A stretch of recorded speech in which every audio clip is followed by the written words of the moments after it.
नमस्कार, स्वागत है आप सभी का। आप देख रहे हैं सुबह 7 बजे। मैं हूं आपके साथ प्रीति। एक नजर हेडलाइंस पर। संसद के शीतकालीन सत्र का आखिरी दिन, राज्यसभा के एजेंडे में रियल एस्टेट और व्हिसल ब्लोअर समेत 8 बिल। जुवेनाइल बिल को संसद की मंजूरी।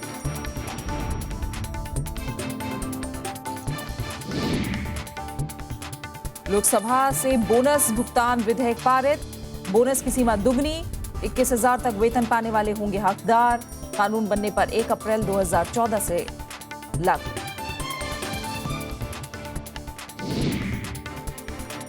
लखनऊ मेट्रो को केंद्र सरकार का तोहफा। पहले चरण के लिए 6,928 करोड़ मंजूर। कूटनीतिक और सरकारी पासपोर्ट धारक को मिलेगी वीजा मुक्त यात्रा की सहूलियत।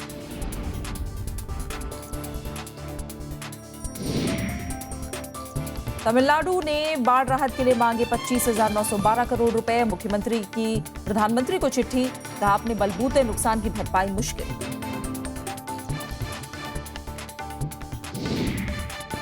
और 2 दिन की रूस यात्रा पर आज रवाना होंगे प्रधानमंत्री। 16वें वार्षिक शिखर सम्मेलन में करेंगे शिरकत। रक्षा, ऊर्जा और व्यापार में बढ़ेगा सहयोग।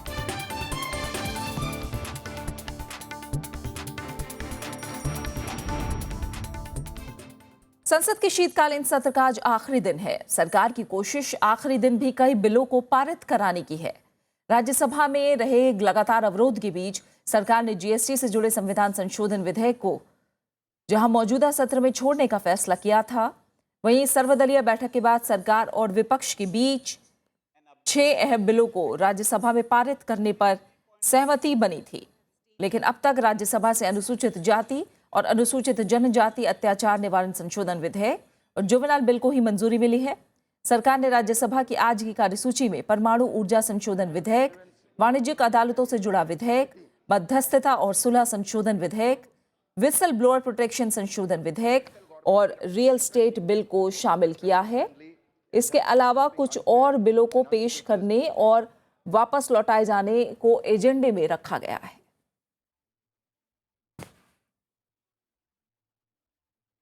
राज्यसभा में किशोर न्याय विधेयक कल पारित हो गया। विधेयक में जघन्य अपराध में बालकों की उम्र घटाकर 16 साल की गई है। इस बिल पर सरकार को विपक्ष का साथ मिला। चर्चा के दौरान जहां कांग्रेस ने जघन्य अपराध की परिभाषा तय करने पर जोर दिया, वहीं एनसीपी, सीपीएम और डीएमके ने इसे सेलेक्ट कमेटी के पास भेजने की बात कही। बात नहीं माने जाने पर सीपीएम ने सदन से वॉकआउट किया। विधेयक पहले ही लोकसभा से पारित हो चुका है। राज्यसभा में मंगलवार को महिला और बाल विकास मंत्री मेनका गांधी ने किशोर न्याय, बालकों की देखरेख और संरक्षण विधेयक 2015 पर चर्चा का जवाब दिया। उन्होंने सांसदों की शंकाओं को दूर करते हुए देश में बढ़ते किशोर अपराध पर चिंता जताई। मेनका गांधी ने कहा कि इस पर मजबूत कानून वक्त की जरूरत है। It's up to you, your sensibilities. Remember, India is watching us, and you decide whether we want to bring in a nuanced bill which provides for children, which protects them and nurtures them and keeps them safe. इससे पहले चर्चा के दौरान नेता प्रतिपक्ष गुलाम नबी आजाद ने juvenile justice board को और अधिकार देने की हिमायत की। उन्होंने जेलों में सुधार की वकालत की और कहा कि अपराधियों को शिक्षित करने का भी एक सिस्टम होना चाहिए। जुवेनाइल जस्टिस बोर्ड जो है उसको और ब्रॉड बेस बनाने की जरूरत है। उसको ब्रॉड बेस, ये कोई जरूरी नहीं है 2 आदमी है, 3 हो, 5 हो सकते हैं। हमारे समाज में लोगों की कमी नहीं, अच्छे लोगों की कमी नहीं। बीजेपी सांसद नारायण लाल पंचारिया ने बालकों से जुड़ी समस्याओं के समय पर समाधान पर जोर दिया। समाजवादी पार्टी सांसद रवि प्रकाश वर्मा ने कहा कि उपेक्षित बच्चों के बारे में सोचना होगा। सांसद अनु आगा ने इसे सेलेक्ट कमेटी को भेजने की बात कही। वहीं जेडीयू सांसद कहकशां परवीन ने अपराध की जड़ में जाने की बात कही, तो टीएमसी सांसद डेरेक ओब्रायन ने बिल का समर्थन किया। Law for reform or law for penalty? This is the big issue today. If you look closely at this bill, you could take a view that this is law for penalty if you go to the 1618, but there are many provisions in this bill which are law for reform. चर्चा के दौरान सांसदों ने विधेयक के कुछ प्रावधानों पर सवाल भी उठाए, जिसका जवाब नेता सदन अरुण जेटली ने दिया। This bill has mentioned that punishment in terms of interpretation of the section, it's the punishment under section 370 which will apply. So there is no inconsistency as it on a first reading appears to be. वहीं कांग्रेस सांसद आनंद शर्मा ने जघन्य अपराधों की परिभाषा तय करने पर जोर दिया। संगीन अपराध में हीनियस क्राइम में 18 से 16 साल करते हैं, पहले वो संगीन अपराध क्या है? Recruitment into the ISIS is taking place at the age group of 14 and 15. Terrorism is not a heinous crime, sir. Now, if that is 14, what are we doing? Are we going from 18 to 16, 16 to 14? किशोर न्याय विधेयक पर कई और सांसदों ने भी अपने विचार पेश किए। विधेयक में हल्के, गंभीर और जघन्य अपराधों को स्पष्ट रूप से अलग अलग किया गया है और हर श्रेणी में अंतर जानने की प्रक्रिया का ब्यौरा भी है। विधेयक लोकसभा से 7 मई 2015 को पारित हो चुका है। विशाल दहिया, राज्यसभा टीवी। और राज्यसभा में बिल पास होने पर निर्भया की मां ने संतोष जताया। बिल पास हो गया, अच्छा है। कम से कम आने वाले बच्चियों के लिए शायद ये कामयाब हो और हमारी बच्चियां सुरक्षित हो। मुझे तसल्ली है, लेकिन मुझे कहीं ना कहीं दुख है। जुवेनाइल जस्टिस बिल पहले से ही मौजूद था, लेकिन 16 दिसंबर 2012 को दिल्ली में एक ऐसा हादसा हुआ जिसके बाद इस बिल को और कठोर करने की मांग उठने लगी। सवाल उठा कि आखिर नाबालिग अपराधियों पर कैसे शिकंजा कसा जाए। मौजूदा कानून में ऐसा क्या बदलाव किया जाए जिससे इस तरह के जुर्म को लेकर डर पैदा हो। निर्भया कांड के बाद पूरा देश सकते में था। नाबालिग अपराधियों को लेकर इतर राय बन रही थी। मामले की गंभीरता को देखते हुए जस्टिस वर्मा कमेटी बनी, जिसने 1 महीने के अंदर अपनी रिपोर्ट 23 जनवरी 2013 को केंद्र सरकार को सौंप दी। जस्टिस वर्मा ने अपनी रिपोर्ट में अपराध करने वाले नाबालिग की उम्र 18 से घटाकर 16 करने का विरोध किया। 21 मार्च 2013 को लोकसभा ने बलात्कार विरोधी बिल पास कर दिया और इस कानून को क्रिमिनल लॉ संशोधन अधिनियम 2013 कहा गया। इसके बाद 2014 के अगस्त में केंद्रीय मंत्रिमंडल ने जुवेनाइल जस्टिस एक्ट में बदलाव को मंजूरी दे दी, लेकिन मानवाधिकार कार्यकर्ताओं के विरोध को देखते हुए इसे एक संसदीय समिति के पास भेज दिया गया। समिति ने अपनी रिपोर्ट सौंपी। रिपोर्ट में जस्टिस वर्मा के सिफारिशों को सही माना गया। इसके बावजूद जघन्य अपराध करने वाले नाबालिग की उम्र 18 से 16 करने वाला बिल 7 मई 2015 को लोकसभा से पारित हो गया। नए बिल में नाबालिग अपराधी के अपराध पर फैसला लेने का अधिकार जुवेनाइल जस्टिस बोर्ड को है। इसके अलावा अब हर जिले में जुवेनाइल जस्टिस बोर्ड और बाल सुधार समिति का गठन होगा। Bureau report, Rajya Sabha TV. और लोकसभा से मंगलवार को बोनस भुगतान संशोधन विधेयक को ध्वनि मत से मंजूरी मिल गई।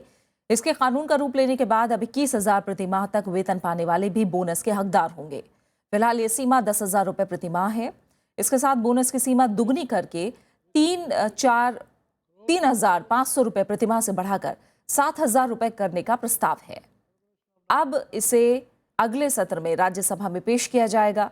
यहां से पारित होने के बाद यह कानून की शक्ल लेगा। बिल पर चर्चा का जवाब देते हुए श्रम मंत्री बंडारू दत्तात्रेय ने कहा कि इस बिल के कानून बनने पर उसे 1 अप्रैल 2014 से लागू माना जाएगा। इससे सरकार के खजाने पर 6,203 करोड़ रुपए का अतिरिक्त खर्च आएगा। श्रम मंत्री के मुताबिक केंद्र सरकार न्यूनतम वेतन में एकरूपता लाने पर सभी राज्यों से बातचीत करके जल्द ही राष्ट्रीय वेतन विधेयक लाएगी।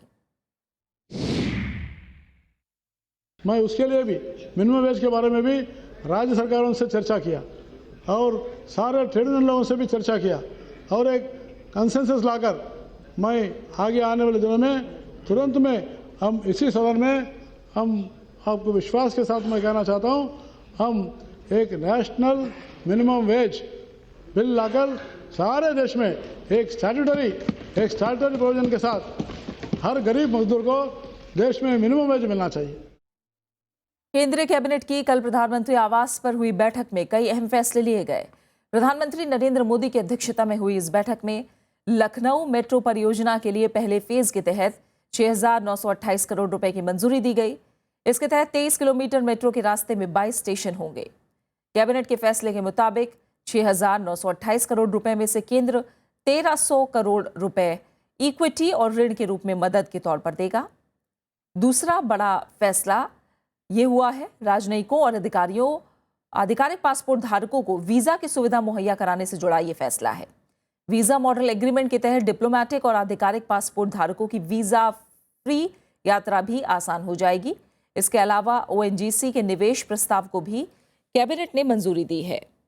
इसके तहत ओएनजीसी अपनी विदेशी इकाई ओएनजीसी विदेश में 5,000 करोड़ रुपए के निवेश करेगी।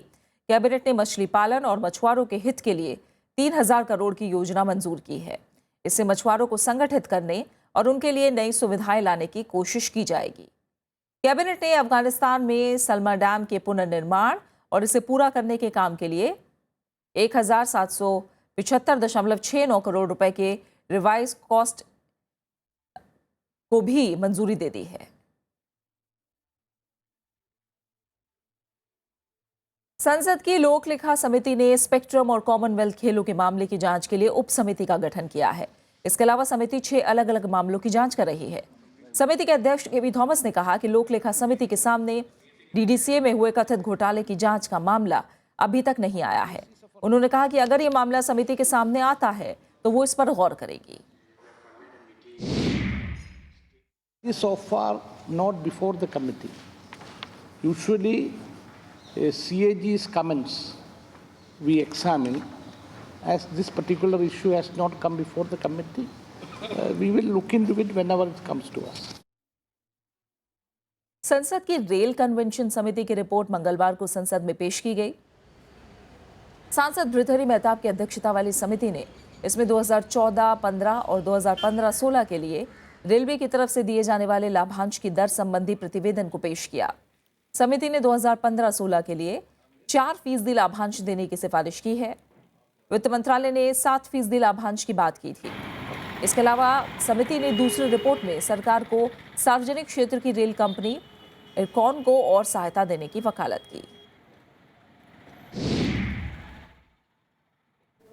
Taking into consideration the immediate impact of recommendations of the 7th Pay Commission, the rate of dividend be determined at 4%. The committee have also asked the Finance Ministry to consider enhancement of the reimbursement amount to the railways for the losses incurred for strategic lines.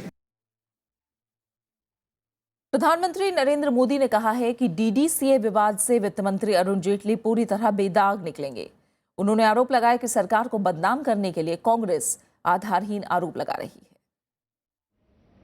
प्रधानमंत्री नरेंद्र मोदी ने BJP संसदीय दल की बैठक में वित्त मंत्री अरुण जेटली का पुरजोर बचाव किया। उन्होंने कहा कि डीडीसीए विवाद का हश्र भी हवाला मामले जैसा होगा।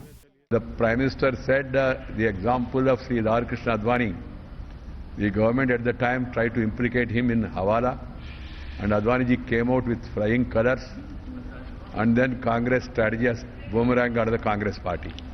Same thing is going to happen with regard to the allegation against Sri Arun Jetli.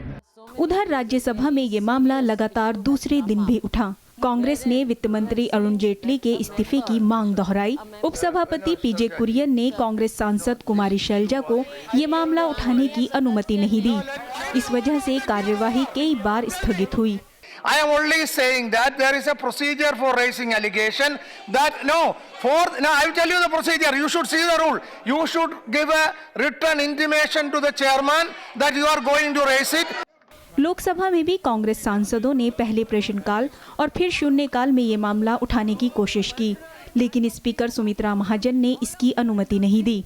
उधर दिल्ली हाई कोर्ट ने मुख्यमंत्री अरविंद केजरीवाल समेत आम आदमी पार्टी के 6 नेताओं को नोटिस जारी कर 3 हफ्ते में जवाब मांगा है। वित्त मंत्री अरुण जेटली ने सोमवार को मानहानि का मुकदमा दर्ज कराया था।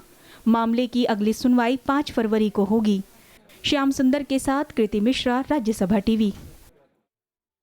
उधर सीपीएम महासचिव सीताराम येचुरी ने कहा कि प्रधानमंत्री ने अरुण जेटली को पद छोड़ने का संकेत दिया है। उन्होंने कहा कि हवाला मामले के बाद लालकृष्ण आडवाणी ने भी यही किया था। I read Prime Minister's statement in this manner, that this is the Prime Minister's signal to Mr. Arun Jetli that like Mr. Advani resigned in the Hawala scam and came back, you also do the same thing.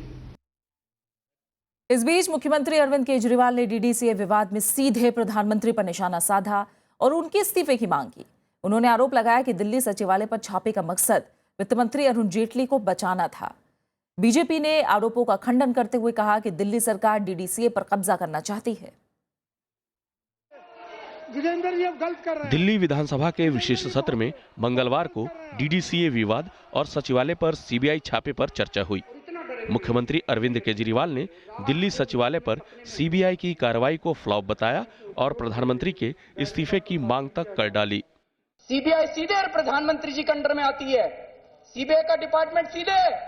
मैं आज सदन के माध्यम से प्रधानमंत्री का इस्तीफा मांगता हूं, इतनी फ्लॉप रेड करवाने के लिए और सीबीआई का गलत इस्तेमाल। प्रधानमंत्री जी ने ये रेड केवल और केवल जेटली जी को बचाने के लिए किया और उनका कोई मकसद नहीं था इस रेड। दिल्ली की जनता और देश के लिए दुर्भाग्य है कि एक लोकतांत्रिक प्रक्रिया में एक ऐसा व्यक्ति जिसका नाम केजरीवाल है, वो ऐसी मांग करता है जो बिल्कुल देश के मूल ढांचे के खिलाफ है। और ऐसे व्यक्ति को तो स्वयं उनके मानसिक स्थिति के आधार पर और उनके सोच के आधार पर अविलंब दिल्ली की जनता को तय करके उन्हें ही बाहर करना चाहिए। इससे पहले उप मुख्यमंत्री मनीष सिसोदिया ने डीडीसीए में कथित भ्रष्टाचार की जांच के लिए आयोग बनाने का प्रस्ताव रखा। उन्होंने इन खबरों को गलत बताया कि दिल्ली सरकार के पास आयोग बनाने का अधिकार नहीं है। स्पोर्ट्स दिल्ली सरकार के अंतर्गत आता विषय है। स्पोर्ट्स में होने वाले किसी भी घोटाले पर 1952 के जांच आयोग अधिनियम के तहत राज्य सरकार के पास में पूरा अधिकार है कि स्पोर्ट्स से संबंधित किसी भी घोटाले की जांच वो जैसे चाहे वैसे उसके लिए कराने के लिए जांच आयोग का गठन कर सकती है। नेता विपक्ष विजेंद्र गुप्ता ने आरोप लगाया कि दिल्ली में क्रिकेट को राजनीति का अखाड़ा बनाने की कोशिश हो रही है। मुझे लगता है कि कहीं ना कहीं सरकार की नीयत में खोट है और एक षड्यंत्र के तहत डीडीसीए पर कब्जा करने की एक पहल पहले की जा चुकी है, शुरुआत हो गई है। चर्चा के बाद विधानसभा ने आयोग बनाने को मंजूरी दे दी। साथ ही सीबीआई छापे पर गंभीर चिंता का संकल्प भी स्वीकार कर लिया गया। विपिन चौहान, राज्यसभा टीवी, दिल्ली। और फिलहाल यहाँ रुक रहे एक छोटे से ब्रेक के लिए, जल्द वापस लौटेंगे। राज्यसभा टेलीविजन के खास प्रोग्राम विरासत में आपका स्वागत है।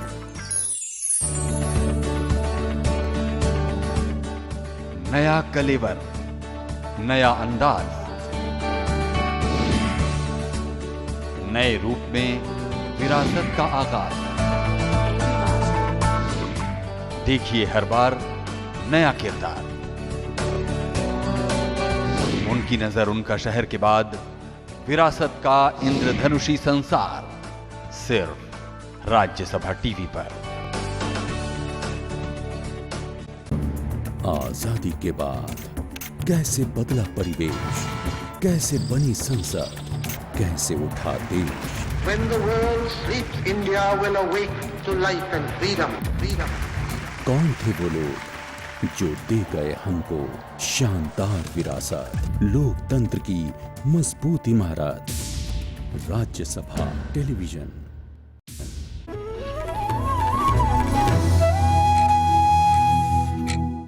असम में अगले साल होने वाले विधानसभा चुनाव में करीब 6 लाख नए वोटर होंगे। चुनाव आयोग 11 जनवरी को अंतिम मतदाता सूची जारी कर देगा। असम में चुनाव तैयारियों का जायजा लेने पहुंचे मुख्य चुनाव आयुक्त नसीम जैदी ने यह जानकारी दी है। अक्टूबर में जारी मतदाता सूची के मुताबिक असम में 1,92,00,000 वोटर थे। असम विधानसभा का मौजूदा कार्यकाल 5 जून को खत्म हो रहा है। चुनाव आयोग से सभी पार्टियों ने बिहू उत्सव से पहले अप्रैल में चुनाव कराने की मांग की है।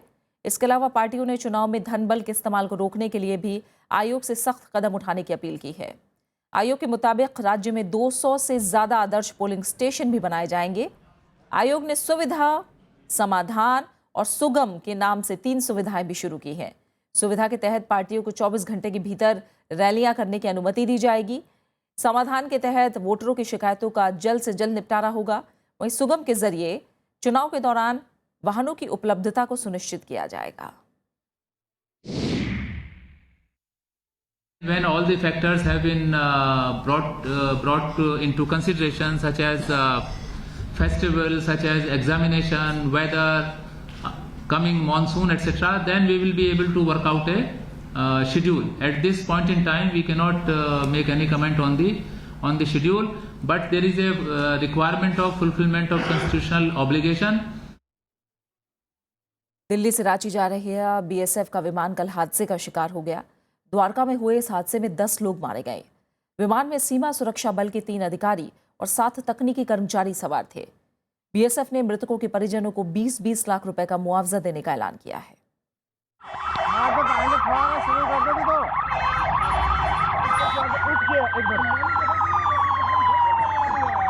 हादसे की ये तस्वीर है बीएसएफ के चार्टर्ड प्लेन की, जो उड़ान भरने के चंद मिनटों के भीतर क्रैश हो गया।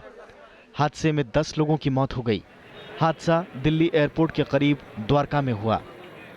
ये जो प्लेन था, यहाँ पर तकनीकी कर्मी जो हैं बीएसएफ के, वो उसमें सवार थे और वो दरअसल यहाँ से रांची की उड़ान भरी थी बीएसएफ के इस प्लेन ने, लेकिन 5 मिनट के बाद ही प्लेन में तकनीकी खराबी को महसूस किया पायलट ने और उसके बाद वो वापस एयरपोर्ट में लैंडिंग के लिए जा रहा था, लेकिन उससे पहले ही ये दुखद हादसा हो गया।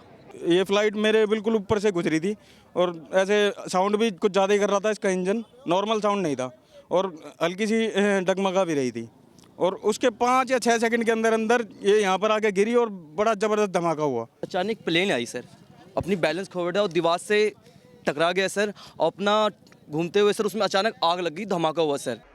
बीएसएफ का ये 10 सीटर सुपर किंग विमान था जो दिल्ली से रांची जा रहा था। दिल्ली के इंदिरा गांधी अंतर्राष्ट्रीय हवाई अड्डे से उड़ान भरने के कुछ ही देर बाद एटीएस से इसका संपर्क टूट गया। मामले की जांच के आदेश दे दिए गए हैं। दुख की बात यह है कि जो सब 10 लोग थे पायलट समेत, उन सभी की मृत्यु हो गई है। माननीय गृह मंत्री जी भी वहां पहुंच गए हैं और हमारे सभी डीजीसी के सभी अधिकारी वहां पहुंच गए। जांच के बाद ही हम अगला विषय बता पाएंगे कि आखिरकार ये लैप्स क्यों हुआ, क्या कारण रहे हैं इसके। प्रधानमंत्री नरेंद्र मोदी ने हादसे पर दुख जताते हुए मारे गए लोगों के परिजनों के प्रति संवेदना जताई है। वहीं गृहमंत्री राजनाथ सिंह ने भी घटनास्थल का दौरा कर हालात का जायजा लिया। हादसे की वजह से ढाका में होने वाली भारत बांग्लादेश के बीच डीजी स्तर की वार्ता रद्द कर दी गई। प्रणब गोस्वामी, राज्यसभा टीवी। तमिलनाडु ने बाढ़ राहत के लिए केंद्र से 25,912 करोड़ रुपए से ज्यादा की मदद मांगी है। इसके लिए मुख्यमंत्री जयललिता ने प्रधानमंत्री नरेंद्र मोदी को चिट्ठी लिखी है। उन्होंने लिखा कि राज्य सरकार इस नुकसान की भरपाई अकेले नहीं कर सकती, क्योंकि 14वें वित्त आयोग के बाद केंद्रीय करों में तमिलनाडु का हिस्सा घट गया है। उन्होंने कहा कि 1 दिसंबर को हुई भारी बारिश से चेन्नई, कांचीपुरम, तिरुवल्लूर और कुडलूर में भारी नुकसान हुआ है। जयललिता ने प्रधानमंत्री से रकम तुरंत जारी करने की अपील की है। राज्य में भारी बारिश से कम 347 लोगों की मौत हो गई, जबकि आधारभूत ढांचे को खासा नुकसान हुआ है।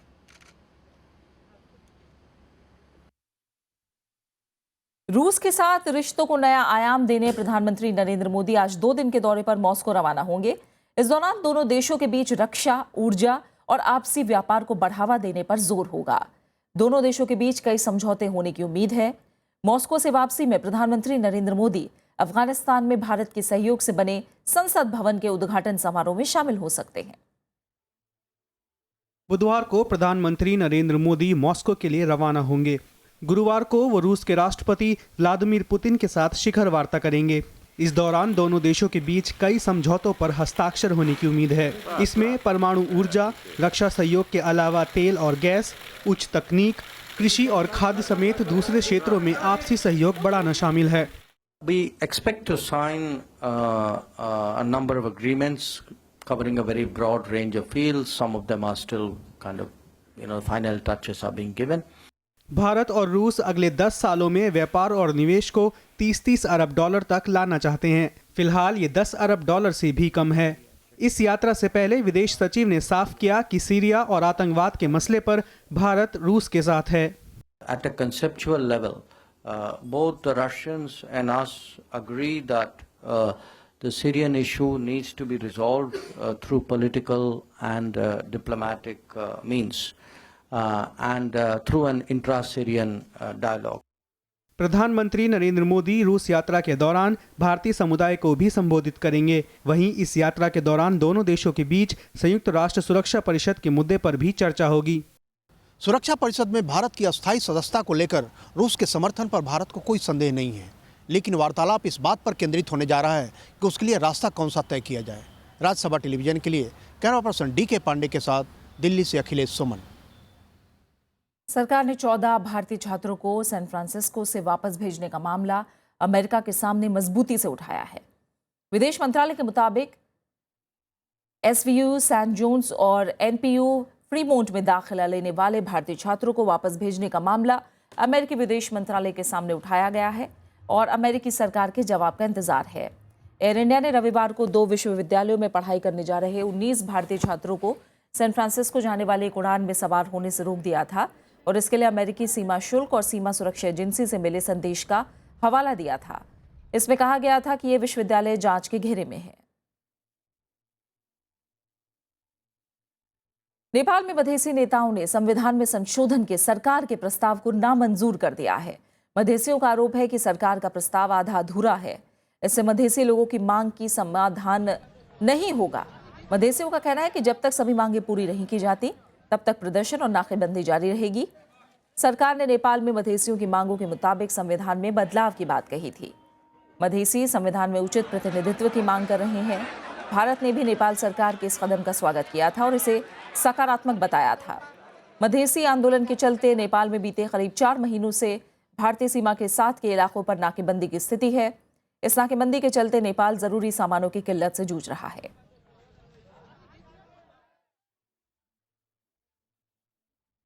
और इसी के साथ फिलहाल इस बुलेटिन में इतना ही और आखिर में एक नजर हेडलाइंस पर। संसद के शीतकालीन सत्र का आखिरी दिन, राज्यसभा के एजेंडे में रियल एस्टेट और व्हिसल ब्लोअर समेत 8 बिल, जुवेनाइल बिल को संसद की मंजूरी। लोकसभा से बोनस भुगतान विधेयक पारित, बोनस की सीमा दुगनी, 21,000 तक वेतन पाने वाले होंगे हकदार। कानून बनने पर 1 अप्रैल 2014 से लागू। लखनऊ मेट्रो को केंद्र सरकार का तोहफा, पहले चरण के लिए 6,928 करोड़ मंजूर। कूटनीतिक और सरकारी पासपोर्ट धारक को मिलेगी वीजा मुक्त यात्रा की सहूलियत।